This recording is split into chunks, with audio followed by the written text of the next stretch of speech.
Hey, everybody, welcome back to Chicago TARDIS 2020. And this panel is about the scary stuff. Doctor Who horror. I don't want to try to pronounce it as one word, that's challenging. So, this one, I mentioned in one of the earlier panels that every year we do a call for panel ideas.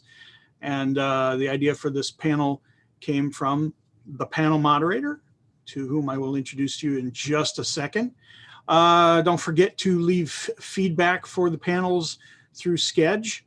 It's enabled now. It wasn't earlier. We fixed that, so you can do that now. And I look forward to hearing the discussion of the scariest Doctor Who episodes ever. And I would like you to meet T. Aaron Sisko. T. Aaron, take it away. Thanks, Steve. Hi, everybody. This is really cool. My first Chicago TARDIS. It's really crazy. I'm Terrence Cisco. I'm the second to last Centurion because, there's that other guy who was hanging out by that box for like a millennia or something. Nutty. I am the author of Black Nerd Blue Box, the Wibbly Wobbly Memoirs of a Lonely Whovian, because I've been a Whovian for quite a long time. And one of the coolest parts about the Whoniverse is how it can be absolutely downright horrifying, but still completely engaging and still totally within the realm of sci-fi. So, but I'm not alone. I could totally talk for the next 45 minutes about all the scary, kooky, creepy stuff. I will not do that though, because that's not fun. I'm going to go around. I got all these awesome people here to talk about it too. So really quick, we'll go around a circle, which I guess not really a circle because I'm not sure how everyone's monitors are all lined up, but I'll call you out and then just tell us a little bit about yourself, your favorite Doctor Who monster or villain, and the Doctor Who monster or villain that scared you the most. So I'll start to what's on my screen, my left, with Eric. I am Eric O'Branson. I am the co-host of the Video Junkyard podcast and the new-ish Police Box in the Junkyard podcast, which is a Doctor Who podcast. So feel free to check that out. Anywhere you get podcasts, just look up the Video Junkyard podcast. Grew up watching horror films and have been like a horror fan. And it might have been one of the things that actually helped me like find my way into Doctor Who. Like I started watching in 2005 with Chris Eccleston, and actually it was a few years after that, but when it came on Netflix here in the States, somewhere around there. And I think what really got the hooks in me is when I started to realize what you just mentioned, that this is a format, this is a show, that the genius of it is they can just really do anything with this. And I think The Unquiet Dead was the first one, and by the time I got towards the end of that season with the Empty Child, Dr. Dances, that was one of my favorites in that season as well, but just saw the potential for like these great like horror episodes. So I love the idea for the panel and jumped at the opportunity to be here. Thanks for having me. And favorite overall like Doctor Who villain of like kind of the standards. I think I've always been more of a Cyberman guy than a Dalek guy, but I kind of love both of them in a way. Scary though, I don't know. It's got to be one of the Stephen Moffat. Stephen Moffat does the scary kind of the best out of anybody, in my opinion. But I'm going to go with the silence, actually. Just the look and kind of the, just everything. They're a very well conceived, very creepy concept. Very nice. Yes, the silence were definitely disturbing with Contemporary Who, and we have a pretty robust panel. And there's so much I want to respond to with what you said because it's all very, very cool. But we're going to keep it moving and we'll respond to everything as we go. So moving right along to Anna. Tell us your favorite Doctor Who monster villain, a little bit about yourself, and of course, the monster or villain that scared you the most. I've been a Doctor Who fan for a pretty long time. I've been watching it ever since I was a kid. They used to show reruns on PBS, and I was honestly the little sister whose big brother was watching it, and I was annoyed and complaining that he was watching this geeky show. And then of course I became hooked, and I was a fan for a long time, really into it, wrote my own fan fiction back when I had no idea what fan fiction was. We did a Doctor Who movie that was actually pretty well produced and edited, and then it was gone. And then when it came back on the air, my friends told me about it, and I actually avoided it for a long time because I knew I would be hooked and it would be a problem. But then finally a friend, I think, gave me a VHS of Christopher Eccleston's first season, and it even sat on my coffee table forever because I was just like, no, I can't, it's too intense. And then of course I became addicted to it right away. And I've been watching ever since. My favorite, I think, monster kind of versus the scariest monster, I think my favorite is Family of Blood. mostly because of the creepy little girl with the red balloon. I think whenever cute little children are portrayed as evil, it's very, very scary. But I think the monster that actually scared me the most, the first iteration of the Weeping Angels, not necessarily when they came back as the Statue of Liberty, they sort of lost a little bit of their muscle. But that first Sally Sparrow episode kept me awake at night. Sugary, yeah, and I think she grew up and like played Daisy in that Great Gatsby film. That was even more horrifying, to some extent. Moving around the circle, or at least the circle that's on my screen. Jim Seuss. Could you tell us a little bit about yourself, and then your favorite monster villain, and of course the monster villain that scared you the mostest? Okay. We used here in the Minneapolis area, we used to run what we call Doctor Who Meetup. And I helped run it for the last 5 years until COVID came about. But we would show an episode of Doctor Who on the big screen. And, and everybody loved it. And then I got involved with Console Room, which is a Minneapolis Doctor Who convention. And Taylor was a part of a panel that we did every year that I started on Doctor Who and horror, but it was mainly to talk about the Cthulhu mythos and creatures of Doctor Who, because not just the newer stuff, but the old stuff had it. One of the best stories is Pyramids of Mars with Tom Baker, and that creature, that villain throughout time, scared me as a kid, and I loved it. I thought it was great. But I think the newest, best monster, and we'll talk about it later though, is my background, Satan's Pit. The creature was so cool. And it was this elder god that was escaping this planet where he was imprisoned in. And, and it's a David Tennant episode, and it was just so good. And I've been hooked on Doctor Who for many years. So, yes. And I can talk for hours, and Taylor knows it, Diana knows it, but, she's next. So Taylor, it's all yours. Or Tieran.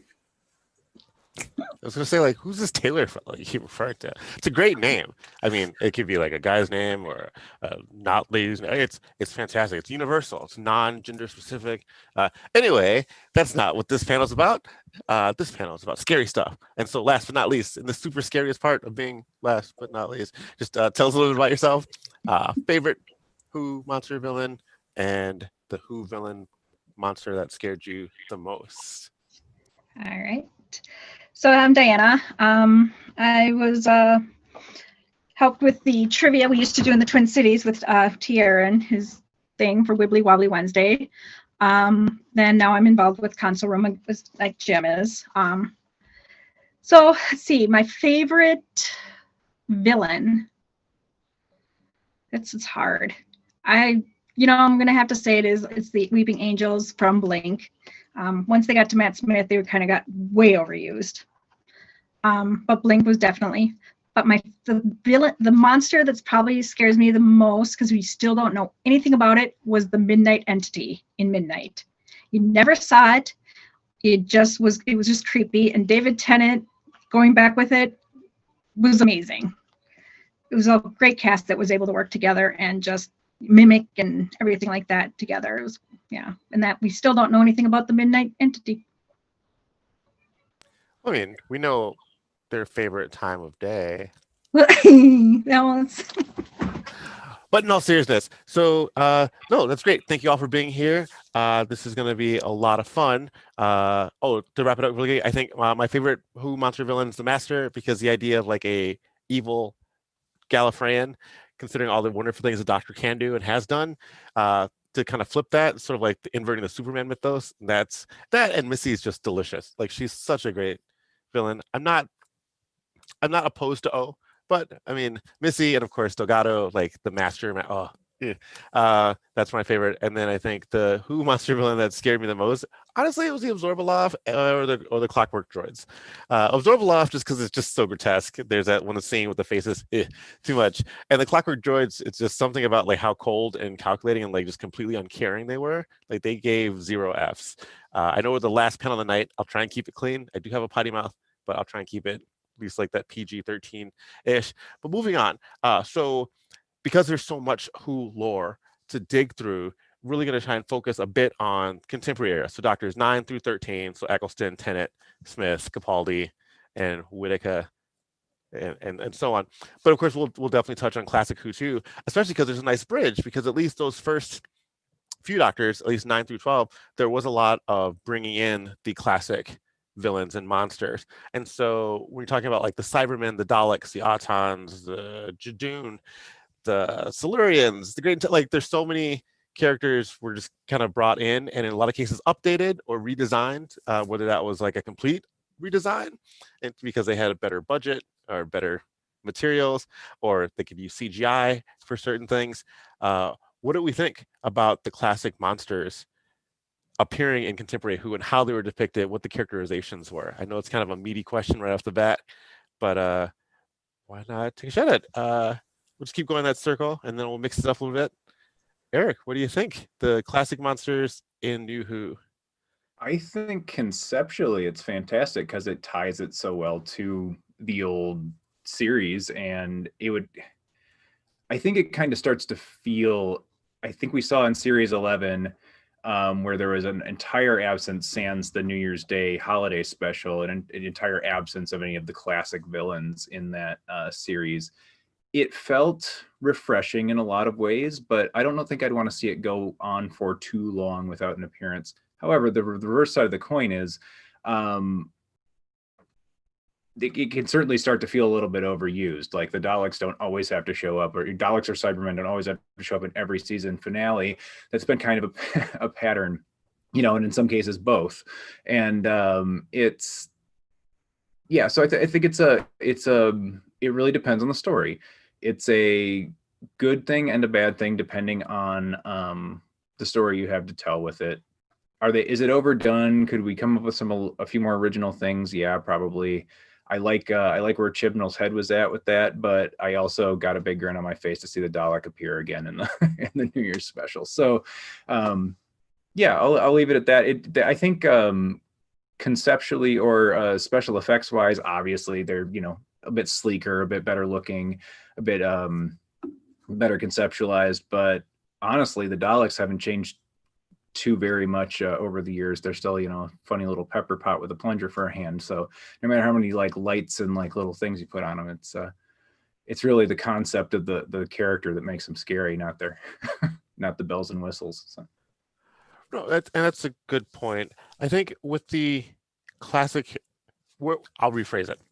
Is it possible with the way that the contemporary Who, the production values, the modern storytelling techniques and design, like is it possible, or was it possible, has it been possible to keep the same edge in the classic era where we didn't really see these characters too often? There was a lot more kind of like, oh wow, the Daleks are back, they haven't been here in a while. Like seeing Daleks now, do they still have that edge? Or seeing the Ice Warriors, were they still creepy like in the new era? Or is it because they're too familiar and there wasn't enough done with them? Or so Anna, what do you think? Like with the classic monsters that came back, was it done well enough that they were still unnerving, or were they too familiar and there wasn't really anything you could do to spice them up? Yeah, I would say it just depends on the monster and it depends on the writing around the monster, right? So if the writing is done well and it justifies bringing it back and it's a compelling enough story, then I say yes, it's always worth it. I would agree with Eric in that I think less is more, because it used to be when I remember the first time we saw the Daleks reappear in the Eccleston episode, it was shocking. And then kind of over time, that shock value kind of wore down more and more. It's like, oh, they're back. Of course they're back. They're indestructible. I think some villains I like to see return are the Zygons. I love a shape-shifting creature. And I think the fact that they brought back some of these creatures, like the Ice Warriors and the Zygons looking exactly the same as they did in the original series. I like it. I feel like it honors the past, and it's showing the viewers and the fans this is a part of the same world. This is a part of the same universe. It kind of reminds me of the fact that they brought Tom Baker back. They brought Sarah Jane Smith back, the Brigadier. It's really just honoring the story and the myth. I would agree, again with Eric, that less is more. I'm trying to think if there's some, although there's some, I can't remember who mentioned Missy, the master. Was that you, Tieran? But I wanted more of her, actually. I thought, why did they kill her off so quickly? Maybe she'll be back in the same iteration. I don't know. Right on. And I love seeing him too. I'm just playing mod, not really devil's advocate. Just want to keep the conversation going. Like, Diana, have you been scared by any of the classic monsters in the contemporary era? Like, have there been stories where like, oh my God, like those are the Autons, and like, or even just like, ooh, that's creepy. Like, have you had with any of the classic villains in the contemporary era, has there been that sense of uneasiness? No, but I do enjoy it. Like I know with the episode Rose, which we were introduced again, we had the Autons, and that's how they brought in the new Who. They were great. I mean, I really like those Autons and stuff like that. But I have to go back to the Autons with during Pertwee, and when Delgado showed up. I mean, getting eaten by by that rubber chair or whatever was a little bit more creepier than the hand flying around Rose's apartment. But I enjoyed like the Zygons. It was nice. It's a nice callback to having them. The Ice Warriors, I'll say, yeah. I mean, because we never really see them much in New Who anyways yet. But I haven't had that whole like these new guys are going to creep me out as much as the old ways. But I still really enjoy having the Daleks, and I had the Cybermen.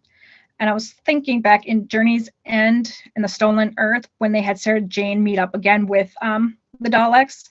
That was like the first time you actually saw somebody on New Who totally terrified.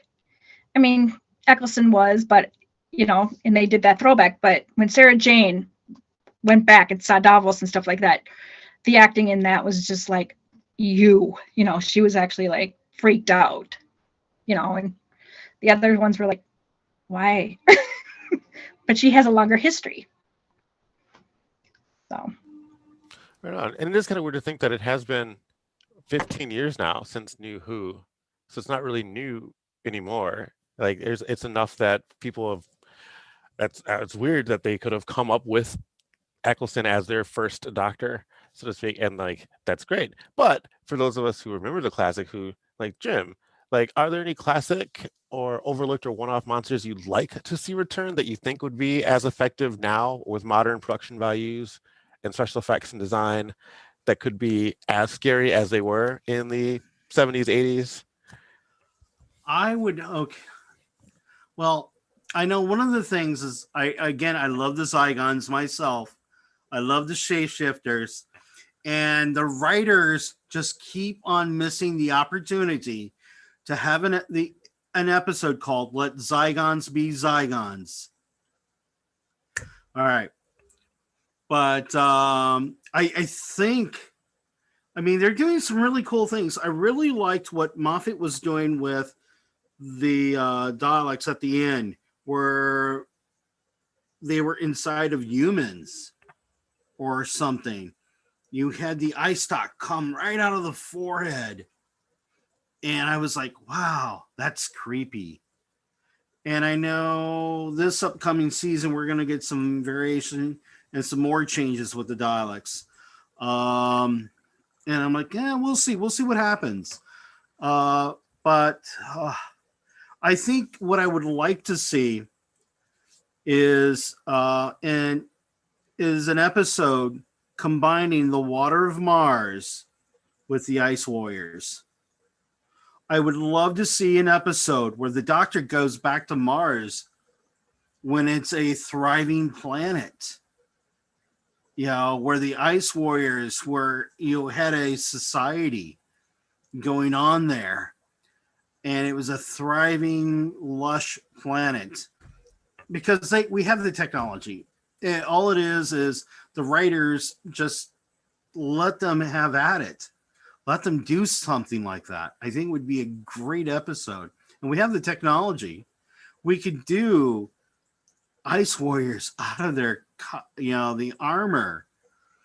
And that I think would be really cool. Or would that be too much? Do we want to see just the Ice Warriors in that and hints of what their body looks like? Yeah, like they did with the one episode. But again, I would love to see them just go back to Mars. Because Mars in the Doctor Who mythos has a lot of things going on that has, like pyramids of Mars. I think I made mention of that too. So yeah, I would like to see something like that come back. Right on. I would also like to see the Doctor on Mars, especially with a return of like Michelle Gomez teaming up with O to face 13 on Mars with Friday, the Ice Warriors. Like, oh hey, how's it going? But speaking of like settings and situations and themes, oftentimes, so Eric, you review a lot of horror films. You're a big horror fan. You mentioned that at the top. And a lot of horror films are thematic. Like the monster is representative of an attitude, an idea, their allegories.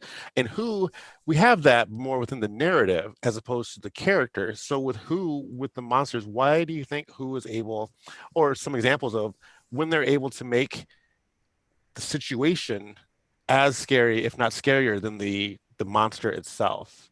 Are there any episodes or scenes that come to mind? Yeah, and I don't know if originally in the construct, especially in the classic series, whether it was because obviously working with a limited budget, but I feel like they were able to, and it's not just with the classic series because they've done this in ingenious ways in the modern series as well, but able to create incredibly terrifying monsters. I guess I'll use quotes on monsters, but situations. I guess the first one that pops into my mind is the bedroom scene with the child, Danny Pink, in the episode Listen in series 8. And we're never entirely sure what exactly that is. And it's just the suspense built up around this idea of something being frightening.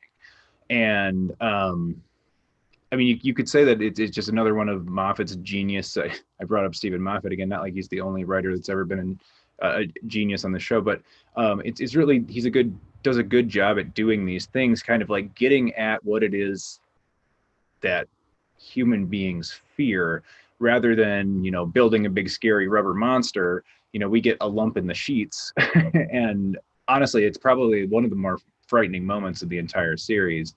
The Weeping Angels, at least like you guys were saying, at their beginnings or at their origins, in the Blink episode, are in a lot of the same ways are terrifying. You never see them move. They're statues, right? But they're just, yeah. So it's really like analyzing what it is that scares us as human beings, rather than, it's not a special effects oriented horror. It's certainly not violent or gory or big. I almost said not big rubber monsters. This has a long history of big rubber monsters for sure, but but there's, I think some of my favorite ones, at least when we talk about horror, are the ones that do kind of tap into that what is fear and what are we afraid of. Totally. Anna, same question. Like some of the situational horror, like what are some scenes that come to mind that made you uncomfortable, or even entire episodes and stories where you're like, holy crap, like Who still has it? And I'm going to keep watching from behind the couch. Yeah, I think a really good distinction has been brought up in that there's different kinds of scary. So there could be a horrifying monster that is just more sort of disgust, fear. And then there's sort of the jump scare that you might feel when you see a villain like The Silence or something like that. And I think for me, as far as situational horror, the thing that personally freaks me out the most is when a human is transformed in a way that they are robbed of their humanity. And that has happened over and over again in Doctor Who. I think in The Impossible Planet, and somebody brought up the beast, Satan's pit. There's a character who's possessed by the beast, and ultimately he okay, Jim has it. He ends up with a tattooed ancient writing all over his face, and his eyes become red, and he completely loses all of who he was. And I think, like the Cybermen, the Daleks, these are people who convert living creatures into some sort of hybrid mechanical creature. And usually in Doctor Who, we see it happen to characters who are sort of the victim of the week, where we don't know who they are. They're on for a few seconds and then maybe we watch them. And I think when Bill, personally, I don't know if I can ever recover for what they did to Bill, that she transformed into a cyber person. So it's really more those situations that just trigger me personally, where I get, my skin crawls and I'm just like, no. Yeah, that would be like personally for me, the things that are kind of more creepy and scary. And it just happens so many times in Doctor Who, not just with Cybermen, not just with Daleks, but in different ways, characters lose what it is to be human. They lose themselves.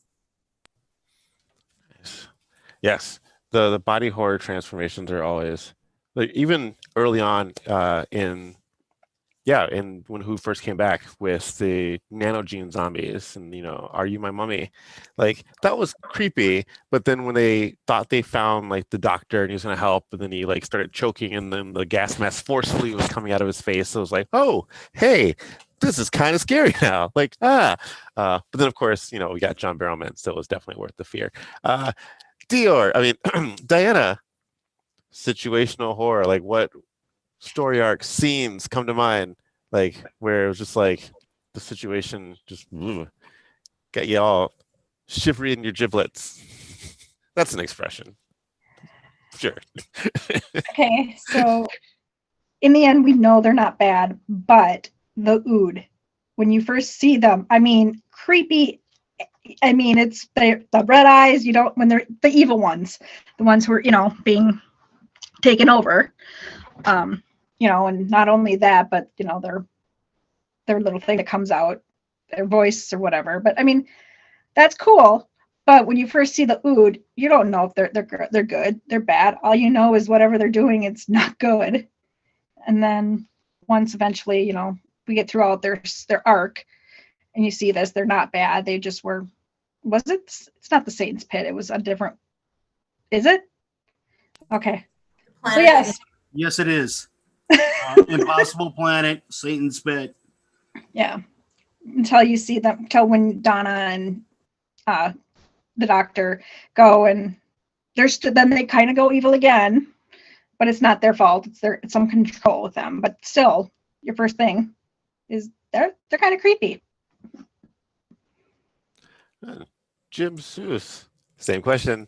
Gone scenes or All situations that just got you chilly in your giblets. I'm gonna make I've this got mistake. two moments. One is, as Anna brought up, in the Impossible Planet with the individual with the the markings, and he's standing out on the planetoid where there's no atmosphere, and the woman is looking outside, trying to figure, how is this possible?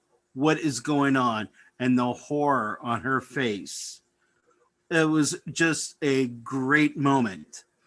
Another moment that deals with body transformations, and it's still one of the hardest episodes to watch today, and it's horrifying mentally, with the realization she couldn't live, was the Dr. Donna, was the episode where Donna lived this entire life of being the doctor's companion, and it changed her to a better person, and it was removed from her.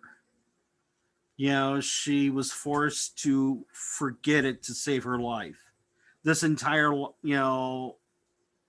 element that was so important to her, and that in itself horrifying, to have all that ripped from you, something that made you into a better person. And yeah, that was just, yeah, it's heartbreaking and it's horrific at the same time. Well, that's a perfect segue because Yeah. next to my little note sheet was about the situations that were like unintentionally horrible or horrifying. Because we had situations like Donna, like going through that and having the experiences of being part-time Lord and having that brilliance, and then like, nope, it all has to go away.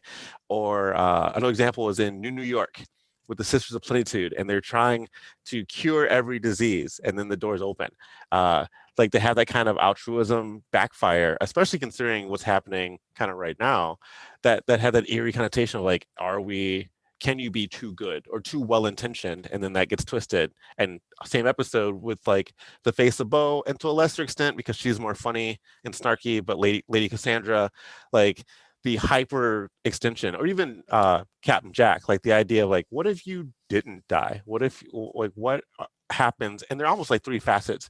If you're going to extend your life so far, whereas the face of Bo was alive for many, many, many generations, Lady Cassandra is alive forever, but living as a bitchy trampoline. And of course, Jack, who at least for quite some time lost the ability to die, and that. Are there some unintentional situations that came about that maybe not when you first watch it, but when you start thinking about it, it kind of sits with you, like, oh my God, that would be really, maybe not horrifying, but at least unsettling and make you feel uneasy? I'll open it up. See, Anna's nodding. Anna, what do you think?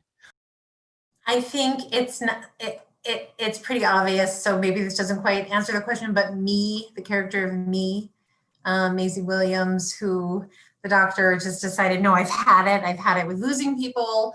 And he gives her the gift of eternal life, which is, turns out to be a curse. And there was a lot of trauma and pain that happened as a result of the fact that he decided to take that act. And there's actually a question in the chat that I think relates to this, is like, when does the doctor himself sort of become a monster? And I think that kind of relates to that. Well, it's another perfect segue. We got a couple of questions flying in from the viewers. Hi, everybody. How's it going?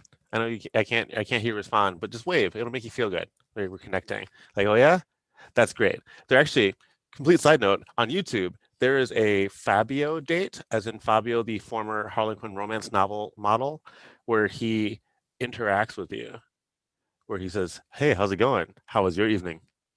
Oh, that's great. It's fantastic. Definitely check it out. It's not Who related, but it is quite horrifying. So one of the questions from the chat, what are your thoughts on the Doctor's potential to be a monster when they lose themselves, such as Time Lord Victorious? Is everyone familiar with? Okay, so Diana, what are your thoughts on the Doctor's potential to be a monster when they get a little too Gallifreyan and, like, those two hearts get a little cold? I want to say Tennant did a great job in like the Family Blood and then the part 2, not sure if that was part, anyway, he he took his revenge. He black hole or into a sun, into a mirror, which now Jodie's reversed in the lockdown things. Water Mars, he went too far and realized it, which is where the Time Lord Victorious kind of comes through. But David Tennant has had characters where his potential was, he didn't let it go and probably went too far, almost to like master level. But then he had his moments of, where he wasn't, but you got him angry. It was the wrong thing to do. Absolutely. I mean, all the Time Lords, because they're so, especially the Doctor, we grow so connected to the Doctor because the Doctor is the Doctor, but then we kind of forget that, like, this is an alien species that is so much further advanced than we are, and it's kind of like, it's like befriending the neighborhood earthworm by comparison. Like, Gallifreyans are people are like vermin. Like, oh, we get along, but if they want to, it takes some minimal amount of effort to do like some pretty scary, heavy damage to us little earthworms. Speaking of earthworms, Jim, see what I did there? Huh? No earthworm, Jim? It's I'm old. What are your thoughts? Actually, we'll bounce to the next question because that one we're getting kind of tight on time. But there's another question from the chat. What was the scariest human character ever, in your opinion, from the Whoniverse? Human character. You know, it was the one episode with Unit and the Centaurians, and they created this kid genius with the Atmos. The smog making machine. And what was so scary about he wasn't really scary. It was just laughable. But it was that he was able to believe that he can join the Centaurans and be part of them. And they're like, no. It was just that he was willing to do whatever he could do to appease the Centaurans, to be part of them. And I think that's what was scary. If that makes sense. Am I making sense? Look at it. Yeah, a sycophant to that extent is definitely unnerving. Eric, what do you think? Scariest human character and who?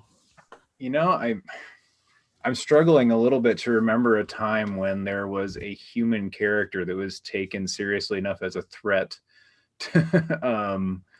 that I would consider them scary. I mean, I know some human characters are often put there as kind of foils for the Doctor. They're either, he likes to squabble with people with like a militaristic worldview. He likes to squabble with people, like butt heads with world leaders and such. I was trying to think of times he was faced off against in the modern series against a human character that came across as scary to me, and I'm actually kind of at a loss. I'm gonna say, I don't think I have one off the top of my head. I do remember there was an episode with when Martha Jones was the companion, where Mark Gatiss played an eccentric inventor millionaire type that like de-aged himself from an old man but he wasn't really scary and or a great villain. So anyway, that's so I'm not answering the question, I guess. Oh no, right on. Anna, any thoughts? Scary people, humans that come to mind? I was trying to remember. There were some scary humans. I think the thing about the scary humans that I'm thinking about, they're all scary because they've been possessed or something has happened to them. They did meet Hitler in Let's Kill Hitler, but I don't think he was particularly scary in that episode. There was this episode, and it was they were more monsters at this point. I think they were called the Boneless. Do you remember the Boneless? Yes. They were very terrifying. But again, that was more back to my trigger point, which is when you're transformed into something that isn't quite you, but you still have a conscience, So I'm gonna help Jim, Diana.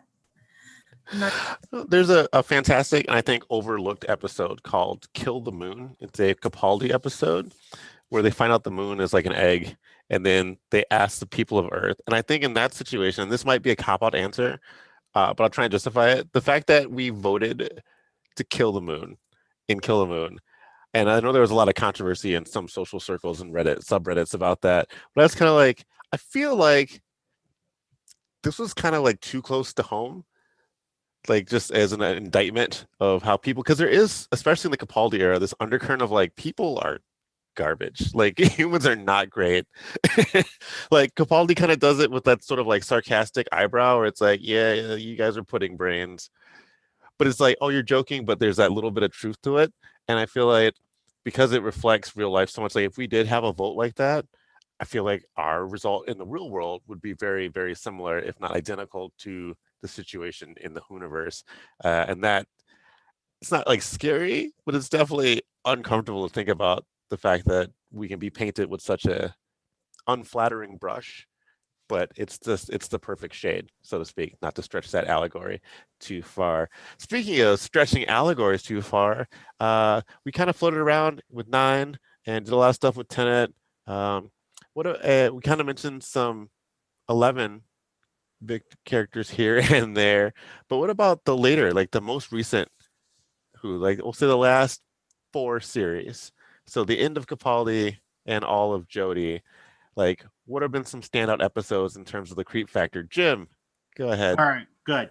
Because I wanted to talk about this episode because it's widely hated, but it takes you away. Is the episode? It's the one with the and it kind of goes back to a horrific human. Was the father who left his blind daughter in this cabin and had, you know, creatures yelling and screaming noise, and she was terrified. That dude was a monster to, you know, trap his daughter there.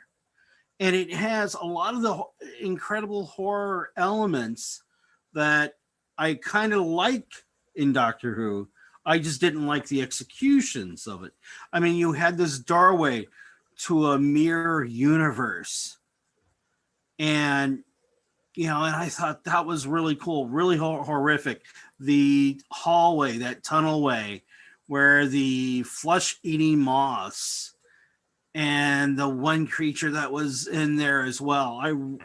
There are a lot of really cool elements there. I really like that. And but again, I think it was an episode that was poorly executed because it was a frog. And a lot of people didn't like that, you know, but it looks like Steve's back, which means we're almost out of time. So one last quick question to run around to the whole panel. Thank you. You guys have all been fantastic.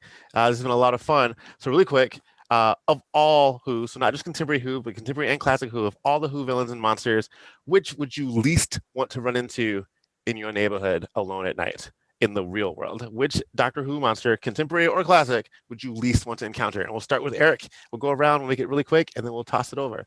I'm gonna go, you know, just strictly on the walking down the street in the dark at night. It's the empty child. If we're going from, yeah, that I just don't want to run into that. That's been one of the was the creepiest one in the Eccleston series, I think, and still one of the creepiest monsters throughout. Yes, definitely don't want to help him find his mummy. It's really creepy. Anna, there you go. I don't want to run into a Cyberman. I don't want to be upgraded. I just don't. So. Oh, how can you improve on perfection, though? Right? Oh, look at that. You're already there. You'd be the head cyber person. Diana, the monster villain you'd least want to run into alone at night by yourself. The Vasha Narada. Go by that street lamp. You see that? No, thank you. Yes, especially because River Song is never around when you actually need her. She's always, you know, that whole backwards timeline thing. Jim.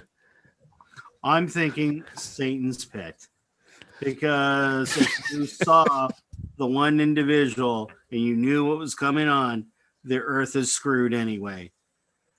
You know, the universe. So that is fair. And there's something to be said about, like, you know, 180 foot tall horned red skull demon beast thing. Steven, the one villain or monster that you would least want to run into alone at night. This might be the same answer as Jim's. I'm not quite sure, but possessed Toby from Satan Pit. Scary guy. That's awesome. Well, this has been super groovy. I want to thank the panel and the panelists. I guess that is a panel. They're synonymous. Everyone's really cool. And keep chatting away. And I'm going to turn it over to Steve. All right. Thanks a lot, Tieran. Thank you, all your panelists. It was a great time. And I think our audience appreciated it as well. A lot of comments rolled in. I'm sure you guys will check those out later. If the audience is watching live, this is our last panel of the night. If you're not, well, then you can move on to the next one. It's like being in the future. It's kind of neat. But yeah, so, you know, that wraps up Doctor Who Horror. It wraps up our panels for Chicago TARDIS 2020 for the day. Our next panel is tomorrow morning at 10 o'clock a.m. Central Time, and it is the Time Lord Victorious. So please join us. Full day of programming tomorrow again. And we really hope you're having a great time. Please leave feedback for panels when you get the opportunity. Just go into Sketch and find the panel that you want to leave feedback for and leave your comments there. So until tomorrow, thanks everybody, and onward, Chicago TARDIS.